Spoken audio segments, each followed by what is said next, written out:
Welcome to When Not Yet Becomes Right Now, the podcast where we dive deep into the moments of transformation, the times when not yet shifts into right now and everything changes. I'm your host, Ginty, and this podcast is all about those pivotal moments in our life journeys. You know the ones, when the hesitation fades, when we take that first step, even if it feels like a leap. It's in these moments that growth and healing begins. Each episode will explore stories of resilience, moments of clarity, and the sparks that ignite real change.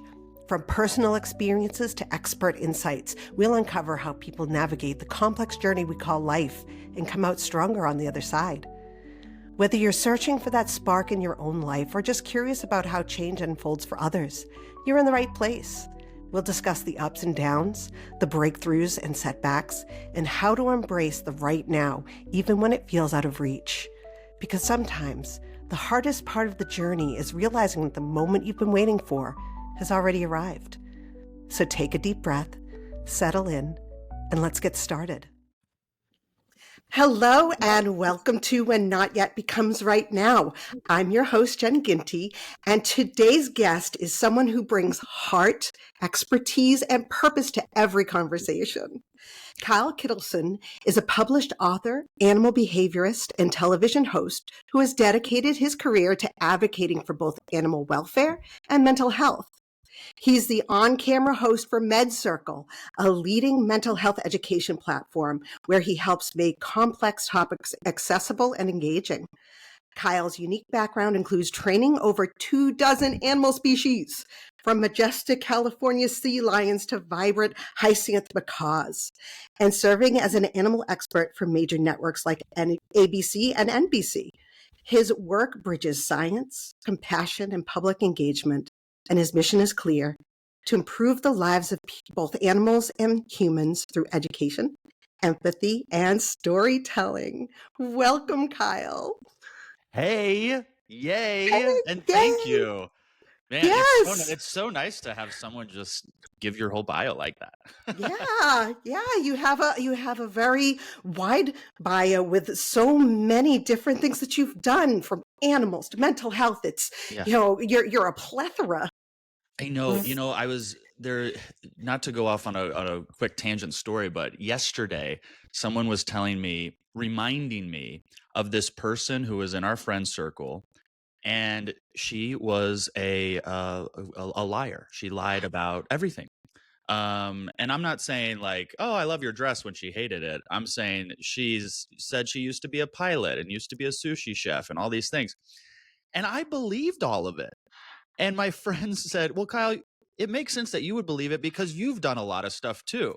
But most people haven't done as much of the different things as you have. So I do get that. Yeah. Yes, I can't wait to jump into it. So let's get into it. What is your origin story? It's such a good question. And when I hear that question, I really jump into the saddest part of my life. And maybe that's the wrong way, but it's the way that my brain went. And really the saddest part of my life was when I was 16 years old and my mom died. And my mom was call me a mama's boy in all capital letters, like I was mama's boy. And that is in so many ways the start of my story, because that was a new life that I had to start living at 16. And before then, I had a very idealistic, I call it almost a fairy tale life, with a really close family that was connected. We had all the necessities and plus more, and we were very comfortable, and everyone got along and loved each other. And then this huge thing happened, and I remember being in, I think I was in 8th grade, and the girl behind me in Spanish class, her mom had died. And I remember thinking, that is so, I'm going to use the word crazy. I know people don't like that, but that is so crazy that someone's mom died. I just can't believe that happens to people. Still not thinking that would ever, ever, ever, ever happen to me. And then years later, I'm talking 2-3 years later, it happened to me. Mm. And the year before she died, I remember telling another girl in math class. Apparently, I do a lot of reflection in my in my classes, but in math class, she asked me, "Well, what if your parents died?" And I said, "If my parents died, I would just turn to drugs. I would just be done, and I would turn to drugs. There would be no reason for me to keep going." And I think that really expresses why my origin story starts around the age of 16, because I didn't turn to drugs. I had this incredible realization that I was resilient. And I mean, really resilient. Goodness, we don't realize how resilient we are until we're put in a scenario that we never thought we would get through, and then we get through it. No, you're And exactly right on so, that. yeah, so it was, so that was a big part. And then from there, I decided to pursue college at the University of Alabama after high school. And I was on the speech and debate team and had a lot of fun and did that. But what I really wanted to do back then, when I was little 18-year-old Kyle, was I wanted to go make money. That's the truth. Okay. I was Mhm. money driven. And by the way, I don't villainize money either. A lot of people do. I still don't. It's not a taboo topic for me either. But I decided I'm going to major in real estate. And then after I got my major in real estate, my bachelor's of science in real estate, it was the first bachelor's of science in real estate. I then decided, well, I want to be a dolphin trainer. And you know, that's a normal progression, real estate, dolphin Real training, estate, speech and debate. yeah. And so I started to see, well, what would that journey be like to become a dolphin trainer? And there wasn't really any information out there. And I found this unpaid internship in Hawaii. And you might hear my bird in the background, by Oh, the way. yeah. I'm a big animal lover, so there Yes. is a bird going on. Hopefully, it's not too distracting. No. But I got this unpaid internship in Hawaii. I'm living with 23 girls. I'm the only guy. I'm living in a cot in a hallway in this house that I'm renting in Waimanalo. I'm making $0 an hour, and I'm working at this marine park, working with all these animals. And I thought I was the luckiest person in the world. I was like, nobody has it better than me. I'm 22, living in Hawaii, working with dolphins, even if all I'm doing is scrubbing buckets. And I just loved it. So they hired me. I went to from there. I worked there for many years, and then I really wanted to work with killer whales. And that is a controversial topic. It wasn't back then, but now it is certainly a controversial topic. And so I went to Florida in Orlando, and the day I interviewed at SeaWorld Orlando was the same exact day that Dawn was killed by Tilikum, the killer whale. And that created a very unique time in my life. And a few weeks later, I actually did an interview. I left. I had to come back and interview. Of course, it was a whole rigmarole, but I eventually got hired there and worked at their dolphin facility for many years before finally getting transferred to work with Shamu, where I worked with killer whales. And then I got over it. You know, the killer whale space was really under fire with Blackfish. SeaWorld was under fire from the movie Blackfish. I was not happy with the government's involvement in the matter. And so I finally left, and I said, all right, now I'm going to go pursue another dream. And that dream was to be a host. I wanted to be like a Jeff Corwin or Steve Irwin or whatever, you know. And I went to LA with dreams of being a host, and man, I tried everything I could, y'all. I tried to pitch my own show. I auditioned for shows. I did stuff on live streaming on social media, everything I could. And I never really got there, but I did have some success. And that's where MedCircle found me and said, "Hey, would you come interview these doctors?" And I go, "Sure, I love a paycheck." And I went and interviewed these doctors, and one of them was Dr. Ramani. And we put that video. Dr. Ramani is a clinical psychologist, and her background and her career is really built around narcissism. She's explored other areas of mental health, but it's really built around narcissism. And we did a video. It's terrible, y'all. Oh my gosh, it's so bad. It's like, I'm bad, the camera's bad, everyone, it's just bad. Dr. Ramani's great, of course, and everything else is bad. And we put that video out on YouTube, and it got millions and millions of views. And my now boss said, "Hey, we should make more of these videos and let's do it. And I said, okay. So I quit my job in LA and shut down all my work in LA. And I packed up with my little dog and moved to Carlsbad, right across the street from their studio. And then for years, all I did was wake up and go into the studio and interview mental health professionals on virtually every topic. And I've been doing that for 7 years. And I know you asked for my origin story, and I went career wise, but that is so much of my life, is what I've decided to do with my career. I've always almost battled this dichotomy between doing what I love, but also having the ability to make money, Mhm. because, dolphin trainers are not making any money. And, my rent every month, they want more. It's just, they really are insistent on me paying the rent every single month. So I got to keep that money coming in. So I think, that's why I always go to the career. It's such a obvious place for me to start for my origin story. Yeah, I think for myself, when I had gone through my own trauma and was getting into college and getting into a career, that is the peak time where I said not yet about looking back at my trauma. It Mm. was it was kind of an easy way out, but also a way for me to cope until I could deal with it. Do you think that is how do you think that decision to not deal with it then was a good one, a bad one, or just the one?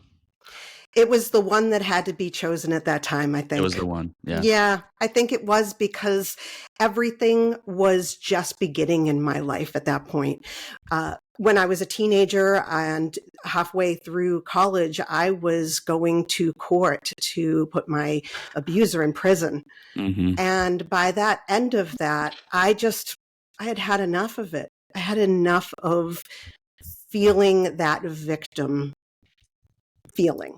Yeah. And that I just wanted to let it go and live my life and live a positive, encouraging life that, made me happy.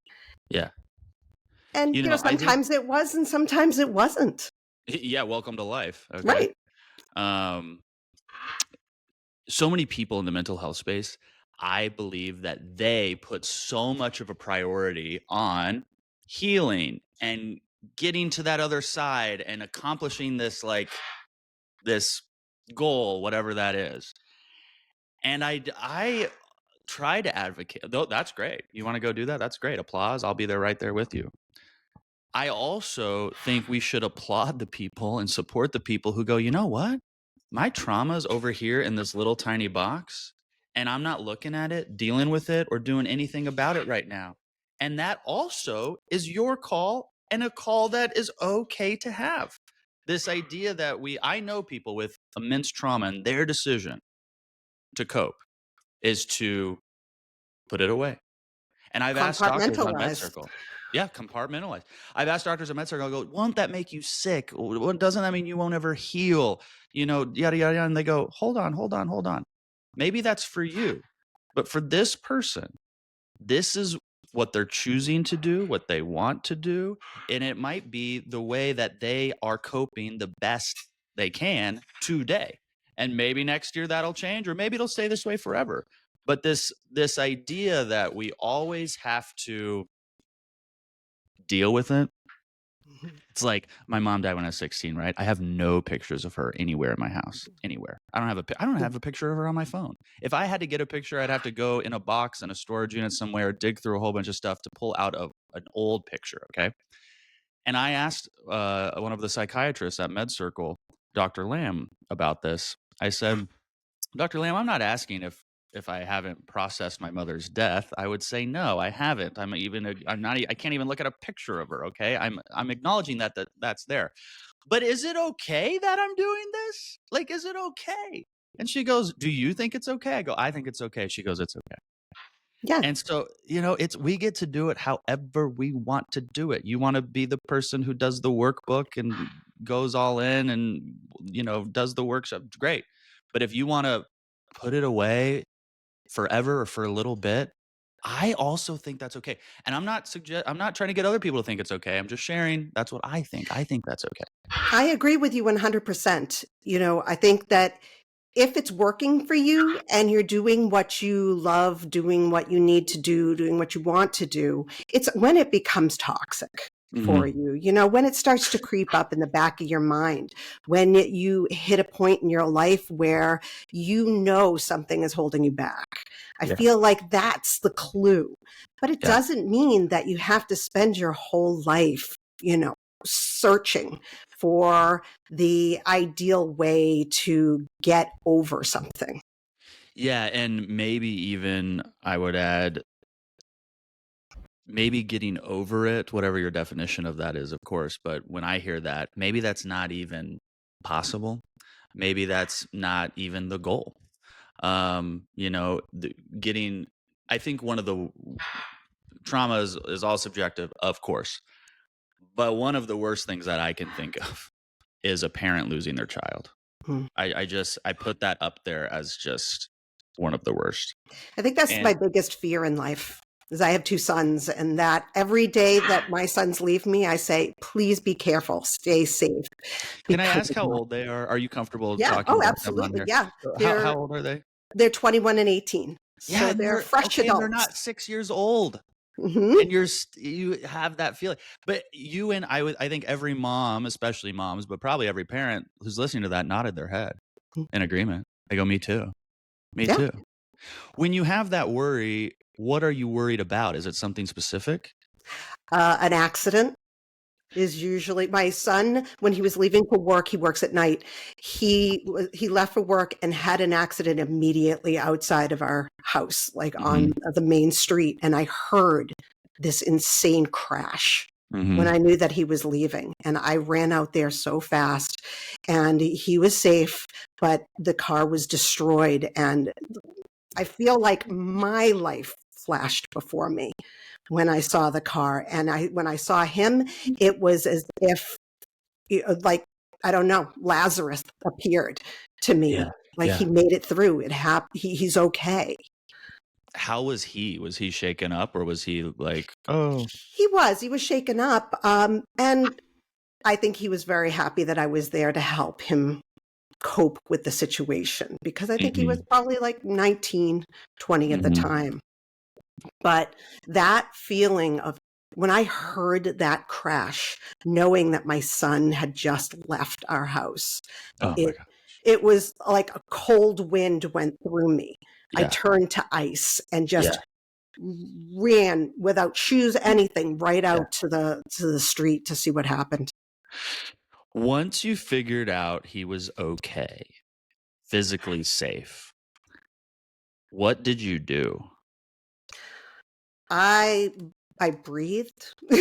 I took That's a good start. Yeah. Yeah, I took a couple big breaths, and I tried to, use my own coping skills that I've built up in my Yeah. own toolbox, right? Yeah. Like the box breathing, the checking around and looking for 5 things I see, 4 things I hear, 3 Yeah. things. Love There's that so one. many. Yeah, there's so many different coping skills that you can use, but I'm lucky that I do have those coping skills. I Yeah. know there are so many people out there that don't. I know. And I want to get back to, I want to bring up somatic experiencing. Yes. Once I say this other point, um, the, you're right about that, the coping skills, because I have, I mean, I've got to have at least 100. And I'm talking about 100 that I've learned on MedCircle from the doctors. We practice them, from breathing exercises, visualization exercises, in-body exercises, interviewing yourself, inner child work, attachment theory work, name a thing. I've done it over and over and over again. And so to me, the toolbox, the knives are sharp and the hammer is strong. It's ready to go. And I've used them in scenarios that do not matter. Okay. Like the airport is stressful, so I can use my coping skills. It's you got to use your coping skills when they don't quote matter that much, so that you have some repetitions under your belt, so that when you hear a car accident outside of your house, you aren't using this coping skill for the very first time. That's where people go, well, I'm going to use my coping skill when I get really stressed out. I go, use it like when you're barely stressed, practice it all the time. Yeah, use it when it's ticked you off, when something's ticked you off. Just use it for when you got a scare from your cat. Something like that, right? That's the perfect example.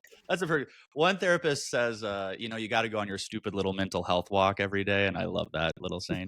And I love, I'm going to steal that cat thing, like stupid little coping scenarios or something where you get scared by a freaking cat and now you're doing box breathing, that's very good. Well, when I think that breathing reaction, the deep breaths, your 5, 4, 3, 2, 1, after going through that immense trauma at the time,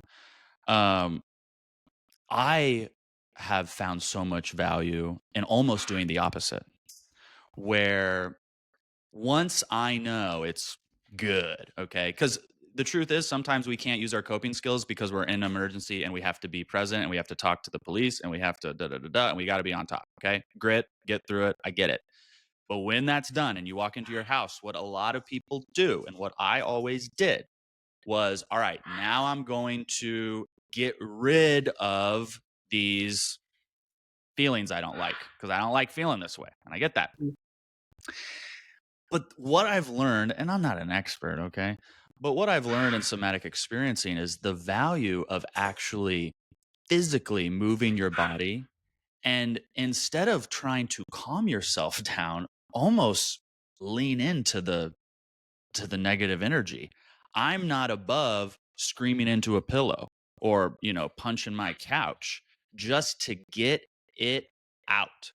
And if you've never heard of somatic experiencing, the way it was described to me when I finally understood it is actually an animal example, which makes sense to me because animals make sense to me most of the time. When you see a rabbit in the wild and it's getting chased by a fox, as soon as it evades capture, the rabbit often will shake their whole body, just shake out their legs and move their head back and forth. And then right after that, they're eating grass again, like nothing had ever happened. They were just being hunted. Their life was on the line. And this rabbit is able to shake it off and go back to eating grass. Now, granted, they're not people. We're more complex. But we can still learn from that rabbit. And what people do is they don't shake it off. They don't get it out. They hold it in. And then it takes longer. And by the way, it does come out eventually. When you're on the couch and you're like, why am I crying? Or when you're on your second pint of ice cream and you're like, wait, what am I doing for this? It's coming out some way. But in this way, I feel like I'm in control. I love the topic of control because I think I have a problem with it, actually, control. Because I love it so much. Like, if I'm in control, I'm good. I'm like, really? And then I'm not in control. I go, okay, I need to be the rabbit, shake a little bit. But it gives me some of that control back in an environment where I felt out of control. Yeah. I love that idea of just, shaking off, because my favorite saying is this too shall pass. Yeah. I have to say it a lot to myself if I'm being triggered, if I, having frustrations with my diagnoses, those kind of things. You have to remember that in the sadness, in the anger, in the fear, it passes eventually. That feeling inside you does. It really does. It really does. Yeah. And I think a lot of people are so afraid of something like sadness because they don't want to sit in it. It hurts so much. Totally. But sitting in it allows your body to shake out like the rabbit. Yeah, shake out like the rabbit. My dog died in February. Oh, I'm so sorry. She died. I had her for 13 years. She died. I'm crying. I cried way harder with my dog dying than when my mom died. Okay. I can't explain it. It's just how it happened. And I cried so much that I was in the bathroom crying. And then I'm like, oh my gosh, I'm going to throw up. So then I'm crying and throwing up at the same time. It was just like a total thing. So the next morning I wake up and the first thought I had was sadness. The first feeling I had was sadness. And I felt all the emotion and tears coming. And I pushed him down, and I said, I don't want to deal. I've been crying all freaking night. I don't want to cry this morning. I don't want to do it anymore.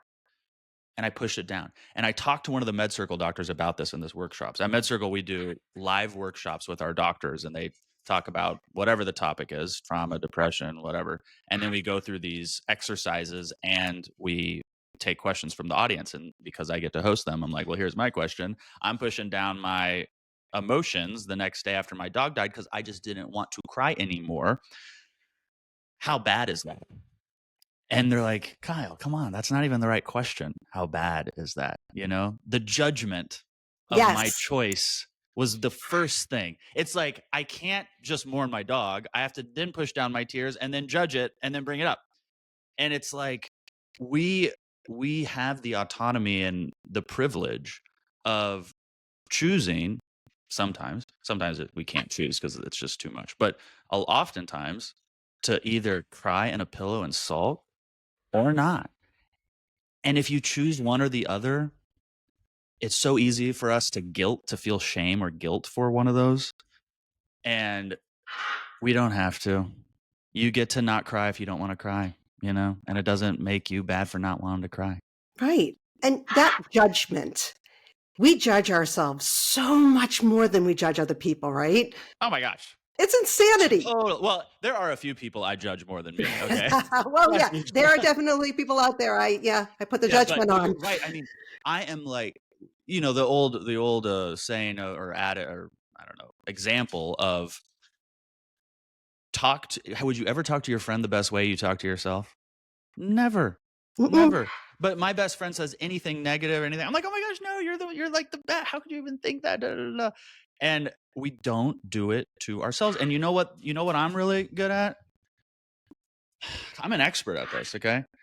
I'm good at judging myself, recognizing that I'm judging myself, and then going, oh, so you think you're this like great mental health expert advocate, and here you are judging yourself. Mm-hmm. And then I'm judging myself for judging myself. It's just like this nonstop thing, you know? Yeah, And, you know, my therapist had said to me yesterday, she's like, if somebody asked you, were they were feeling this same thing that you're feeling right now, would you tell them to get over it? Like you're telling yourself? You know, I would never tell someone like a friend or a family member, just get over it. But I tell myself that all the time. Get over it. Get your shit together. Why do we do that? Why do you do that? I think I do that because I just hear that from my mother. I have my mother's voice in the back of my head that whenever I would get upset, whenever I was feeling badly for myself, it was get your shit together. Yeah. Mine was suck it up. Yep. Suck it up. Yeah, it's it's so funny. It is funny to me. It doesn't all come back to our parents in some way or another. No, it doesn't. No. No, Okay, I don't believe that either. That just happens to be my inner voice is that one person. Okay, got it. Because I can point back to so many things in my life where I'm going, oh, I think like that because of my dad. Oh, I do that because of my mom. It's like this thing I can go back to so many times and say, that's why I am the way that I am. And I like that feeling. My therapist loves it because it feels like every therapist is like their first question, tell me about your relationship with your parents. You know, that's like one of the first ones they love to throw out there. But it's hard for us to look at that sometimes too, because as much of the good things we are because of who we are surrounded by growing up, parents or friends or teachers or whoever, often the things we don't like about ourselves come from that same pool, you know? Yeah. Do you watch The Bear? That's so funny you said that. I don't. 2 nights ago, I was like, I'm with my brother right now, and I go, let's watch The Bear, and he goes, I've already seen it, so we didn't watch it. Why do you bring The Bear up? Well, because it's interesting, the voice and memory that Carmi, the main character, has. The voice in his head is this horrific chef that he worked under, who used to tell him, would even told him to kill himself. Oh, like in the middle of plating and doing the whole restaurant thing. So when he thinks about himself, he hears this chef telling him yeah. how terrible he is and how he should kill himself. And it makes me interested in that idea of tell me about your mother and father, because it isn't always them. There is a voice, there are so many people out there, mentors, teachers, that have said the wrong thing or Oh, have yeah. treated you in the way that, just isn't healthy for anyone, especially if it's a child. Yeah, especially. So you mentioned earlier you go to your coping mechanisms when you get triggered. Mm. What, and you've talked to some about your triggers, but what are some of your triggers that keep coming up for you that that you would think maybe even by now you go, why is that still triggering me? Or do you have any of those? I think there's a generalized fear when I get scared. You probably have heard of it before, but the primary and secondary emotion switch.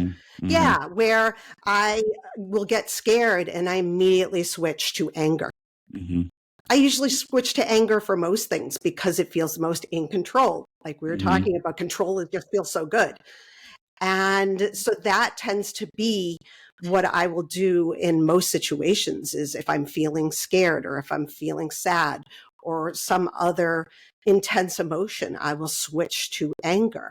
So I use this coping skill of checking the facts, where I sit back, take the emotion out of the situation and go through it step by step. This is what happened. For an example, I use being cut off, like road rage. Because what's the first thing we think about when someone cuts us off? You get angry when someone cuts you off in Oh traffic. yeah. Well, also Okay. I'm from Boston. I'm a masshole. So just immediate. I grew up in this road rage headspace. Yeah. Yes. Yeah. And what's the first thing we feel when someone cuts us off? Fear, because we have to step on the brake. We might have hit someone. And immediately jump from that fear, because you don't like that feeling, to that anger. And then you get into the road rage and you start chasing them and flipping them off. And, my ex-husband used to tell me, okay, I need you to remember they could have a gun. Because I was a rager back in the day. Yeah. He's like, they could have had a gun. They could have a gun. Just try to remember that. You were a rager back in the day, but not anymore? Oh, I'm still a rager. My kids, you were a rager then, not you're as a rager much. now. Yeah, no, with age, I've less raged. Yeah. But my kids still are like, you're crazy. Yeah. You're out of control. Well, they're your kids. Yeah. Yeah, I think I was a rager back in the day. There are some customer service calls that I have been on where I have been so angry and so, I've cried on them before because I get so stressed out. And I remember being in my mid-20s and thinking, this is not helping me how I respond to these situations. And they keep coming. They're not stopping. So either I'm going to keep going as I'm going and get riled up and have it ruin half my day and say things I shouldn't say and do things that I'll regret, or I need to get it together here and find a different way to move through these scenarios. And it took years. But what it taught me as well is that change is possible. Okay. A lot of us get into our little habits and we go, I am how I am, and everyone just kind of has to deal. And maybe they do every now and then. But we also have the ability to change if that's what we want to do. And it won't be quick. Like, Jen, I was empathic, but I was on a 2 out of 10 on empathy from the age of 0 to 30. Okay, we'll say. When I was 30, and I asked Dr. Romani, one of your fave doctors. Yes. I asked Dr. Romani, she's a clinical psychologist for those listening. And I said, what should we be teaching our children number one? Like, what's number one? And she didn't even hesitate. She goes, empathy. She goes, empathy solves so many things in your life if you have that built in. And we don't teach it. And then she said, by the way, after empathy, she goes, and a close second is resilience. And I actually think when you have those two together, watch out, world. You've got it going on, honey. You're Okay. unstoppable. You Yep. are unstoppable. You are empathic and you're resilient. Yep. Woo! Get in line. I want to meet you, And so I go, well, Dr. Romney, how do I become empathic? I know I should be, but I'm not. She goes, what do you mean you're not? And I go, if my friend calls me and they go, John broke up with me again, I'd be like, honey, he breaks up with you every 3 weeks. Get rid of this loser. Come on, not empathic at all. She goes, Kyle, you've got to start practicing empathy. This again goes back to when it doesn't matter. I go, what do you mean? She goes, when you're on a flight and the guy next to you starts talking to you about whatever, you need to sit there and you need to take your headphones out and you need to listen to him and empathize with him and wonder what it feels like to be with him and connect and do all those things. And who cares if you're good at it or not? Because it's just some guy in the plane. You're not going to see him after 2 hours. But you practice there so that when your friend calls you and John has broken up with her for the 20th time, you can show some empathy rather than what you're doing now. And I go, of course, I'm like, I don't want to do this, but okay, Dr. Romney, I'll do it. And that's the thing too, y'all. You don't ever have to want to do these things. Sometimes you don't have to want to do the box breathing. It can still work even if you don't want to do it. But so I practice that. I am very empathic now. I mean, I feel different than I did. And maybe I would have gotten there regardless. I don't think so.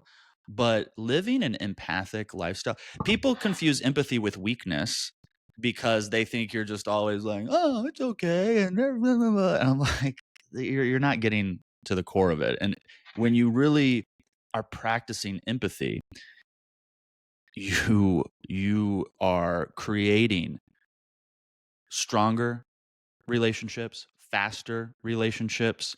You understand just the moving through the world is in a different way. And what you really start to understand is who you are, because you are constantly putting yourself in someone else's shoes, which is a great lesson about you. And so I think empathy is one of the great teachers on our planet. And I'm so glad that I would have loved to learn it when I was 4, but I didn't. I learned other things, I didn't learn empathy. But I'm glad I learned it when I was 30, and I really had it down by the time I was 34. So I'm proud about that. There you go. I'm 40, y'all, or I'm 39, just to give people perspective. Yeah. I am so glad you brought up that it can be learned, that empathy can be learned, because I think a lot of people out there think that you have to have gone through experience to learn it, to become empathetic towards others. And many times that being a bad experience. Good point. That teaches you empathy. But you can learn it. You can become an empathic person. Yeah. And it starts to feel good, I'm sure, right? Yeah. That it starts to feel good that you've made someone feel better by showing them that you understand. My warning sign for those who are already empathic, or those who are maybe getting excited after this conversation to dive into their empathy, is oftentimes, and again, y'all, I'm not a doctor, okay? I'm just talking about my thoughts, take them or leave them. But in my thoughts, many times, the people who show the most empathy can be very vulnerable to the tricks of a narcissist. Yes. And the narcissist will often find the most empathic person in the room, because that is the person who is going to it's the narcissist playground they're familiar with. They know what to do with that. And so as you develop your empathy, you also should, all of us should develop an understanding of narcissism. And y'all know the word is thrown around like the word I hear about it all the time. Okay. And by the way, every single freaking person I meet, their ex was a narcissist. How is this possible? Okay. Right. Not every single person is a narcissist, but a lot of them are, whatever. So once you start to get into the idiosyncrasies and Dr. Ramani is the best person I've interviewed on the topic, and I will say that. If you're looking for an education on narcissism, you go to Dr. Ramani, you know? I listened to a bunch of them, and including the difference between a psychopath, a sociopath, Yeah. and a narcissist. That Yeah. one I highly recommend, Yeah. because people throw these terms out like, just like, handing out, chocolate to someone. Oh, yeah. It's just so easy. Not just these more mainstream terms or commercialized terms, but also bipolar disorder and OCD and ADHD. I mean, everything is so misused. And I was so uneducated on mental health. Listen to this. I went to therapy when I was 9 years old. 9 years old, I went to therapy and got put on Prozac when I was 9. And then I was in therapy my whole life. And then I go work for this mental health company, MedCircle, and I start interviewing doctors. And they go, yeah, and the gold standard for talk therapy for depression is CBT. And I was like, what's CBT? They go, cognitive behavioral therapy. I go, well, what is that? And they go, well, it's it's been around forever. It's how our thoughts, our feelings, and our behaviors all intersect. And I go, how is it that I've been in therapy for 21 years, probably engaging in CBT every day or every session, and I've never heard of this? I mean, that is shocking to me. There's I don't want to go too on a tangent, Jen, so reel me back in, but I don't like that we do not combine therapy with psychoeducation. I want the psych, and a lot of therapists do, and a lot of people do, but a lot of people don't. A lot of people don't even know what therapy they're in. They don't even know what, I mean, I've had, I can't even get into it. There's so many roads I could go down, but the psychoeducation piece for me is the game changer. It is the game changer. Community is very important. Meds, I think are incredibly important. Therapy is so wonderful and so great. And we, as the patient, get to educate ourselves on psychology and mental health. And when you add that component to the mix, you're rocking and you're like an empathic, resilient person. You're rocking and rolling. You know what that's I mean? right. Well, I think about it this way. When I knew I had to get onto this journey of healing, I knew I had to put together my group, my team of therapists. And, I even went inpatient because I just wanted to know that I had everything around me. I knew my meds were straight, all that kind of stuff. But I think it's this new generation of therapists that are so much more open to teaching their clients. The older therapists that I had been to, they never talked about these tools, these modalities. Never. Right? Never. I never heard of, CBT, or I ended up doing DBT, all these kinds of things. I didn't know about EMDR and the things that could help with trauma until I was introduced to my therapist now. And she's younger than me. She's much younger than me. And when I first met her, I was like, she's too young. She's not going to be able to stand an old lady like me. But I gave it a chance, and she introduced me to so many ways of healing myself. Oh, isn't that so? And you're echoing a point that is happening even outside the mental health space. More and more people, I was just reading about this, are seeking out the fresh graduate, the brand newbie doctor. And I'm talking about for surgery and really, yes. And the old thought is, well, you go with the oldest guy in the room, whoever that is, you go with the old one. But now find a young, vibrant 23-year-old, and she's like, I'm Vanessa, here I am, and I just, because they are on top of it. They have all the newest, latest, and greatest. And Joe Schmo, who's got only a few years left before he retires, he's still using the same book that he got when he graduated. And so a lot of people are going the young route, and it makes sense to me. I've seen young and older therapists. I don't know. I think there's so many things that go into it. But the oldest therapist I ever had, he fell asleep in my sessions no less than 10 times. Are you kidding me? No less than 10 times he fell asleep. Now, he didn't take a 20-minute nap. He woke up right away. but he did one of those where he like nods off and then, oh yeah, and how Oh does that make you man. feel? And you're talking about coming out of the closet at 18 to your father after your mom died and your therapist falls asleep. You're like, oh God, Uh, maybe I shouldn't yeah. be sharing that, Have you ever done Uh, a podcast episode on just bad therapy? Just bad no. therapy? Oh, That would but be I so should. fun. Just get Uh, like 5 people on, be like, what's your worst therapy experiences? Because the worst one I ever had was I'm in the dentist chair. The dentist says your insurance didn't go through, and I start bawling. Not because I cared about the insurance, but because I had reached my breaking point with everything going on in my life, and this poor dentist just happened to be the the one that tipped me over. And I got in the car and I had a full on breakdown, and I had no money, and I called my dad. I was like, Dad, I need money because if I don't see somebody right now, we're gonna have some problems. And he goes, okay, use this credit card and go get help that you need. I go, okay. So I find this therapist, ironically, I guess, in Beverly Hills, and he would see me that same day. And I walk up there. I mean, y'all, I am a wreck. Okay, I can barely form a complete thought. I should have gone to the hospital, but I went to the therapist. And he sits down and he goes, "So what's going on?" I go, "I'm having this breakdown. I don't really know."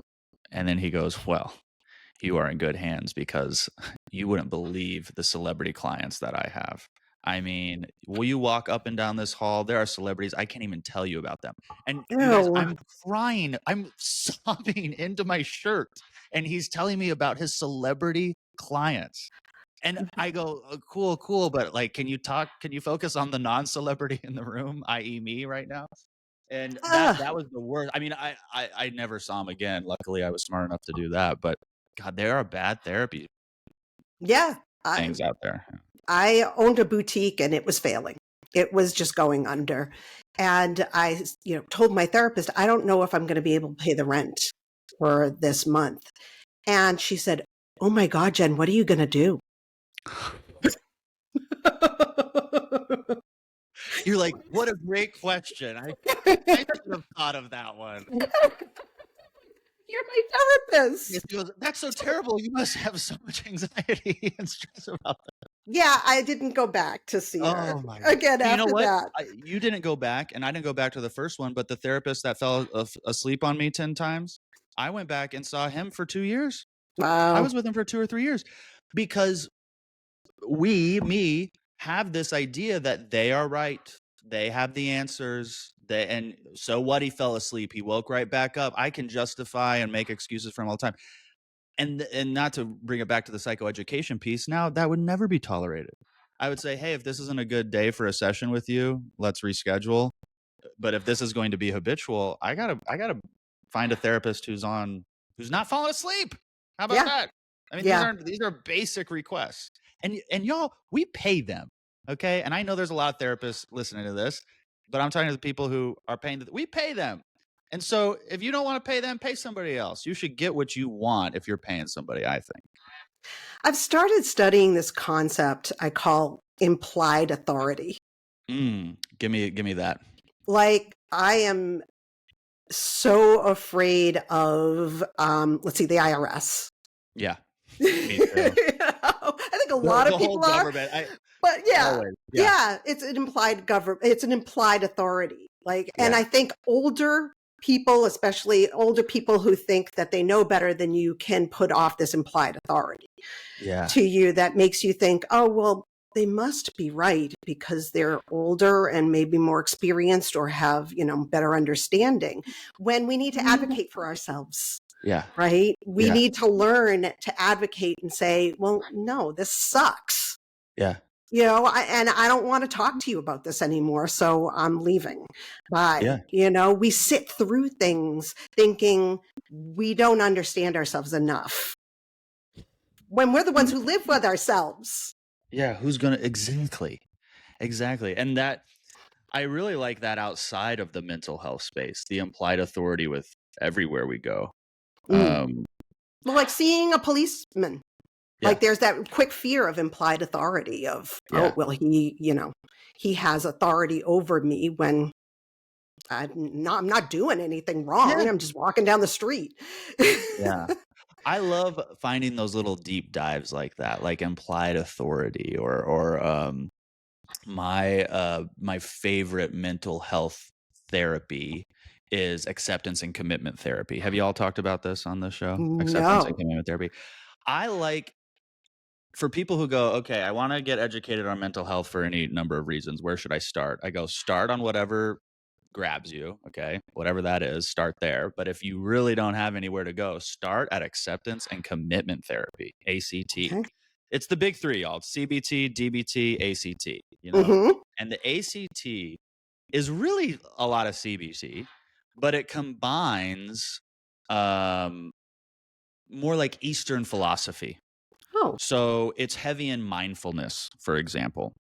And one of the big mantras in ACT is my favorite thing that I use all the time. And I'm going to share it. So get ready. And I hope Let's you've hear never it. heard this so that I hope everyone listening has never heard it, but maybe you already have. It comes off of the idea that you are not your thoughts. And when you're having a thought, which we have thousands and thousands a day, when you're having a thought, you can rephrase it in your brain by using this phrase, which is instead of saying, Jen hates the way this interview is going. That's my thought. Okay. This is my cognitive Mhm. distortion. Hopefully it's a distortion. It Jen is. hates the way this interview is going. I rephrase that to, I am having the thought that Jen hates the way this interview is going. Ah. And this, and y'all really try it out. Don't try it once and then poo-poo it. Try it out like 20 times. And what it does is it gives you this little tiny space between you and the thought. Because it's when I think Jen hates the way this interview is going, that thought is now truth. We feel it to be true. Even if it's not, we feel it to be true. When you more accurately, more based in reality phrase it, I am having the thought that Jen hates the way this interview is going. I can remove myself from that thought, of which I have thousands a day, and really look at it as not a part of me, but as its own unique entity. Mm. And I love that separation because we are not our thoughts, and our thoughts come and they go and they come and they go. And that separation allows for constructive review. You know what I mean? And that brings me a lot of peace. I'm having the thought that. And by the way, the thought might be true. I'm having the thought that Jen hates the interview, and then she sends me an email. She goes, I hated that interview. I go, wow, that was a true thought. Okay, that thought was right. But you also find that most of these thoughts that you use this exercise on end up not being true. It's a worry. It's a distortion. It's not real. It's just a thought. And then that brings peace, because then throughout the day you go, oh my gosh, the mailman just shoved the mail into the mailbox. He didn't even wave at me or anything. He must hate me. I'm having the thought that the mailman hates me. Okay, but maybe he doesn't. He's a mailman. I've never even actually said hi to him. I don't even know his name, Right. And you can go through all these things, but that space is huge. The space is huge. And ACT goes into that separation of self and your thoughts, and it's beautiful and powerful. It sounds amazing, and I am absolutely going to get into that. Yeah, well, I'll send you the I did a whole series on it. I'll make a note to send it to you. With Dr. Judy. Dr. Judy, also a great doctor. She's a triple board certified forensic and neuropsychologist and really knows ACT like the back of her hand. So she is a great teacher on that one. I definitely can't wait for that. And Yeah. that thought is absolutely untrue, by the way. There you go. I am loving the way this interview went. Perfect. And, Good. I think we could go on and on and on, maybe have a few more episodes together talking about all of this. But, I think that ending on that note is really like some really wise, like some sage wisdom there to help people to better understand that their thoughts are not always the truth. Yeah. right? Yeah. You know, we back ourselves into corners with our thoughts. And I think that thinking the way that it's ACT. ACT, Yeah. acceptance and commitment therapy. Yeah. I think that that's a great way for people to better understand that they don't have to torture themselves with negative feelings and thoughts, right? And y'all, if that thought thing is too woo woo and too new agey, okay, fine. Here's just some stats. Here's a stat. It's about 95% of what we worry about doesn't even come to fruition. Yeah. About 95%. Catastrophizing. Oh, one of my favorites. One of my favorites. Oh, do it all the Also right time. there with black and white thinking. I mean, the 19 cognitive distortions, I check them all. But so when you're worrying, y'all, there's only a 5% chance that's going to happen. 95%. Those are great odds. Ride the odds. Ride the good feelings of those odds. That's good. Yes. Yeah.